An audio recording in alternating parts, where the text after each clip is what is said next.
Découragement, abandon, emballement, mobilisation. La rivière Yamaska suscite toutes sortes d'émotions et de réactions à travers le bassin versant. Dans cette première capsule, nous aborderons les différences de perception à regard de la rivière et comment celles-ci peuvent être source de conflits. Le sentiment d'appartenance envers la rivière Yamaska est inégal à travers le bassin versant. Cela mène à de grandes différences lorsque vient le temps de mobiliser la population autour de projets pour la protéger. À force de véhiculer l'étiquette que la Yamaska est l'affluent le plus pollué du fleuve Saint-Laurent, certains acteurs semblent avoir abandonné l'idée que la rivière Yamaska puisse être un milieu de vie agréable. La situation n'est pas irréversible, mais cette perception bien ancrée fait oublier les efforts importants réalisés par beaucoup de citoyens, de municipalités, d'organisations et d'entreprises pour améliorer le bilan de la rivière. En effet, plusieurs comités sont très engagés sur le territoire. En partenariat avec les milieux agricoles et municipaux, ils ont dans l'ensemble amélioré leur gestion de l'eau.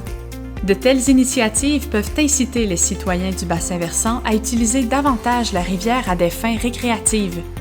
Sa riche biodiversité permet d'y apprécier la randonnée, l'ornithologie et la pêche, alors que ces paysages peuvent être explorés en voguant au gré du courant. Se baigner, pêcher, canoter, ce sont des activités fort simples en soi, mais pas toujours faciles à accomplir. Certaines situations limitent l'accès à l'eau aux citoyens. Tout d'abord, il y a peu d'accès qui sont mis à la disposition du public. Certains sont faiblement mis en valeur par les autorités et d'autres exigent un coût d'accès. Ensuite, la majeure partie des rives des cours d'eau sont en terrain privé. Même si le plan d'eau est public, le littoral ne l'est pas, ce qui limite l'accès à l'eau. Enfin, plusieurs plans d'eau sont touchés par une concentration trop élevée de coliformes fécaux. D'autres sont affectés par les efflorescences d'algues bleu-vert, ces fameuses cyanobactéries allant jusqu'à entraîner la fermeture temporaire des plages. Ultimement, la mauvaise qualité de l'eau nuit aux activités socio-économiques qui y sont associées, comme le récréotourisme et les valeurs des propriétés riveraines. Tous les citoyens ont le droit de circuler sur un plan d'eau, selon le Code civil du Québec. Et l'accessibilité aux cours d'eau est encouragée par le biais de la politique de protection des rives, du littoral et des plaines inondables. La réalité est que les différents usages sur un plan d'eau peuvent créer des conflits. Par exemple, les embarcations à moteur peuvent déranger les vacanciers en recherche de tranquillité ou déplaire aux adeptes de sports à pagaie comme les kayakistes. La cohabitation des usagers exige l'établissement de règles strictes, mais trop souvent, l'application de ces mesures est difficile. De plus, les vagues engendrées par ces embarcations à moteur brassent les sédiments au fond de l'eau et provoquent l'érosion des berges.